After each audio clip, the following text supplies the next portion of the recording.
عالم آب و خاک میں تیرے ظہور سے فروغ، ذرہ ریگ کو دیا تو نے طلوع آفتاب۔ شوکت سنجر و سلیم تیرے جلال کی نمود، فقر جنید و بایزید تیرا جمال بے نقاب۔ تیری نگاہ ناز سے دونوں مراد پائے، تیری نگاہ ناز سے دونوں مراد پائے، تیری نگاہ ناز سے دونوں مراد پائے، تیری نگاہ ناز سے دونوں مراد، تیری نگاہ ناز سے دونوں مراد پائے، تیری نگاہ ناز سے دونوں مراد پائے، تیری نگاہ ناز سے دونوں مراد پائے، تیری نگاہ ناز سے دونوں مراد پائے۔ عقل غیاب و جستجو، عشق حضور و اضطراب، تازہ میرے ضمیر میں مارکائے کہن ہوا، عشق تمام مصطفیٰ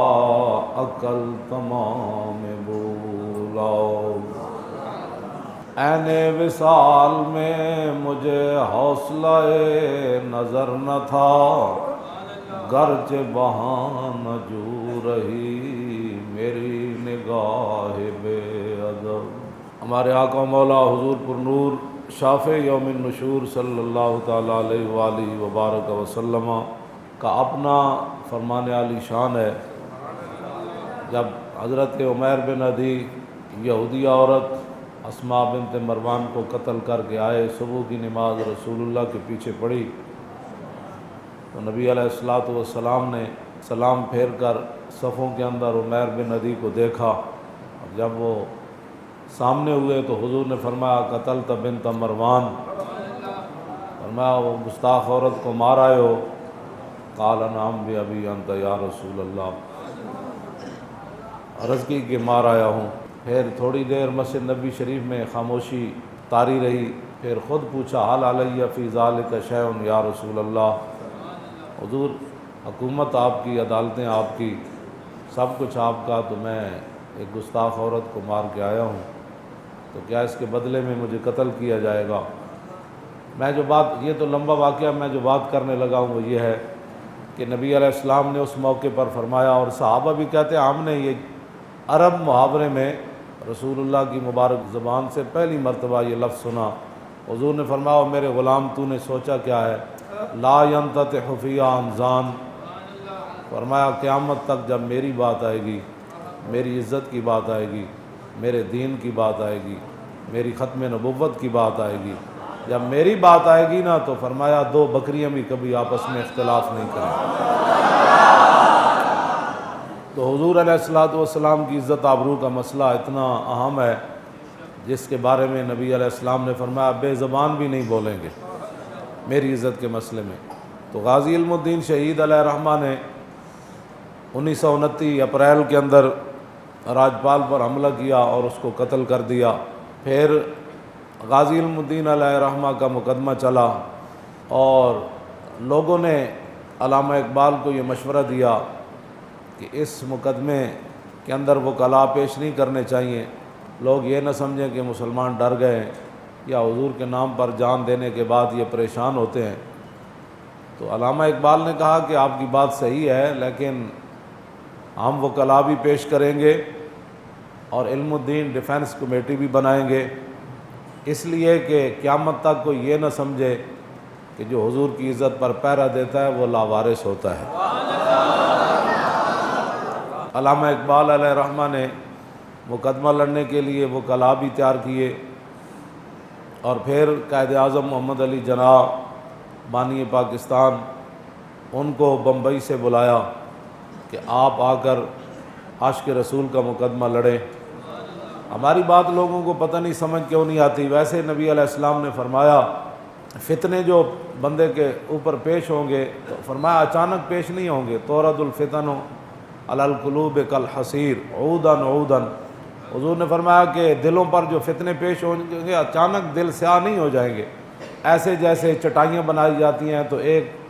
دھاگا پہلے لگایا جاتا ہے پھر دوسرا، تو حضور نے فرمایا لوگوں کے دلوں پر فتنے ایسے پیش کیے جائیں گے،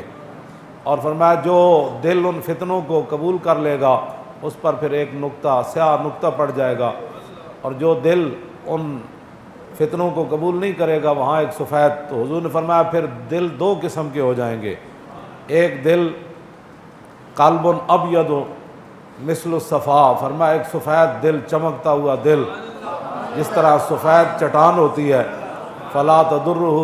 فتنۃ ما دامت السماوات والارض۔ حضور نے فرمایا ایسے دل جنہوں نے فتنوں کو قبول نہیں کیا اور وہ چمکتے ہوئے دل ہیں، فرمایا جب تک زمین آسمان قائم ہے وہ فتنے اس بندے کو نقصان نہیں پہنچا سکیں گے۔ دوسرا حضور نے فرمایا والآخر اسود مربادا کالکوز مجیخا، حضور نے فرمایا دوسرا دل جو فتنوں کو قبول کرتا رہتا ہے، حضور نے فرمایا وہ سیاہ، بالکل سیاہ سوا کی طرح، کوئلے کی طرح، حضور نے فرمایا وہ دل ہو جائے گا، اور اس دل کی مثال کالکوز مجیخا، حضور نے فرمایا ایسا برتن جس کو اوندا کر دیا جائے۔ ہاں جی، حضور نے فرمایا پھر وہ دل ایسا جو ہے وہ کسی چیز لا یعرف معروفا ولا ینکر منکرا الا ما اشرب من ہواہ، حضور نے فرمایا وہ دل جو بالکل سیاہ ہو جائے گا اور اوندے برتن کی طرح ہو جائے گا، نہ اس کو اچھائی کی تمیز رہے گی نہ حضور نے فرمایا اس کو برائی کی، وہ صرف خواہشات کا بندہ بن جائے گا۔ تو ہماری باتیں لوگوں کو پتہ نہیں سمجھ کیوں نہیں آتی کہ بھائی بات یہ ہے کہ پاکستان کو اچانک نہیں بنا، پاکستان کے لیے لاکھوں قربانیاں ہوئیں، اور قائد اعظم محمد علی جناح جب فلیٹی ہوٹل کے اندر آ کر ٹھہرے، علامہ اقبال کی دعوت پر عاشق رسول کا مقدمہ لڑنے آئے، غازی اسلام غازی علم الدین شہید کا مقدمہ لڑنے آئے، تو جب صبح قائد اعظم محمد علی جناح ہوٹل سے باہر نکلے، علامہ اقبال بھی ساتھ تھے، تو اس دن آدھا پاکستان بن گیا تھا۔ بس اتنی بات ہے، ہماری باتوں لوگوں کو سمجھ نہیں آتی کہ پاکستان اللہ تعالیٰ نے جو ہمیں عطا فرمایا، وہ بانیان پاکستان مصور جو پاکستان تھے، جب وہ عاشق رسول کے ساتھ کھڑے ہو گئے اور انگریزوں کو ناراض کر دیا، گستاخان رسول کو کافروں کو ناراض کیا، تو اللہ رب العالمین نے پھر رحمت فرمائی اور ہمیں پاکستان عطا فرمایا۔ بس اس سے زیادہ کوئی بات نہیں ہے، لوگ ایسی باتیں کرتے رہتے ہیں۔ پھر قائد اعظم محمد علی جناح جو ہے وہ پیش ہو گئے جج کے سامنے، اور جب جج کے سامنے پیش ہوئے، لیکن جب اس نے آئیں بائیں شائیں کی تو قائد اعظم محمد علی جناح نہ جج کی جو ہے وہ اس کی روب اور اس کا دبدبے سے وہ مروب ہوئے، اور نہ انہوں نے کہا کہ میں نے پاکستان بنانا ہے، لوگ مجھے کیا کہیں گے۔ تو آپ نے دو ٹوک جج کو مخاطب کر کے فرمایا ججا تینوں پتہ نہیں حضور دی امت نو حضور نال پیار کتنا ہے۔ یہ بڑی پوری کتاب ہے، یہ تو ایک یعنی غازی علم الدین شہید علیہ رحمہ کے بارے میں تو ایک ورق بنتا ہے، لیکن ان رائے محمد کمال کی عظمتوں کو سلام ہے جنہوں نے کم از کم اس موضوع پر قلم اٹھایا، اور انہوں نے کافی باتیں اس میں لکھ دی ہیں جو ہدایت کا طالب ہوگا اس کو لیے بڑی رہنمائی ہے۔ تو باقی جو گمراہ ہے اور جو اوندے برتن کی طرح ہے اس کے لیے پورا قرآن بھی اور پوری حدیث بھی، پوری تاریخ اسلام بھی، اور خلفائے راشدین کے جو سارے معاملات ہیں وہ ان کو کبھی بھی سمجھ نہیں آئیں گے۔ تو غازی علم الدین علیہ رحمہ کا مقدمہ چلا، لیکن اس میں جو ایک عجیب بات ہے، غازی علم الدین شہید کے خلاف جن 4 پولیس والوں نے گواہی دی وہ چاروں کے چاروں مسلمان تھے، نام بھی ان کے لکھے ہیں، مجھے ان کے نام پڑھنے کی ضرورت نہیں ہے، لیکن وہ تھے چاروں مسلمان، اور جس نے پرچہ کاٹا وہ بھی مسلمان تھا۔ بہرحال اپنی اپنی قسمت کی بات ہے کہ قاتل لکھا اس کو۔ بہرحال یہ تو آج ان کے نام و نشان مٹ گئے، اور رات جب ہم حاضری دینے کے لیے گئے تو پوری دنیا غازی، پوری دنیا سے مراد حضور دا غلام ایک بھی ہوئے غیرت مند ہوئے کہ ان کی تعداد ہزاراں دے برابر ہوگی، تو وہ پوری دنیا غازی علم الدین کو سلام کرنے کے لیے آئی ہوئی تھی۔ تو میں نے کہا اقبال یہ کیا بنا ہے؟ کہنے لگا اقبال یہ کس کے عشق کا فیض عام ہے کہ رومی فنا ہوا حبشی کو دوام ہے۔ تو یہ تو اقبال کہتا ہے کہ یہ تو رسول اللہ کے عشق کا کمال ہے نا، کہ حضرت بلال نے ایک محلے پر بھی حکومت نہیں کی لیکن پوری دنیا میں بلال بلال ہو رہی ہے، اور سکندر ذوالقرنین نے پوری دنیا پر حکومت کی، اس کا نام بھی کوئی نہیں جانتا۔ یہ تو حضور کی محبت کا فیضان ہے کہ نہ حافظ نہ قاری نہ مولوی نہ صوفی، اور دیکھ کر بھی قرآن نہیں پڑھا ہوا تھا علم الدین، لیکن آج ساری دنیا گردن کیوں جھکاتی ہے اور غازی علم الدین کو سلام کیوں کرتی ہے؟ اس لیے کہ انہوں نے رسول اللہ کے ساتھ وفا کی، اور اقبال قلندر لاہوری کہتا ہے کہ محمد سے وفا تو نے تو ہم تیرے ہیں، یہ جہاں چیز ہے کیا۔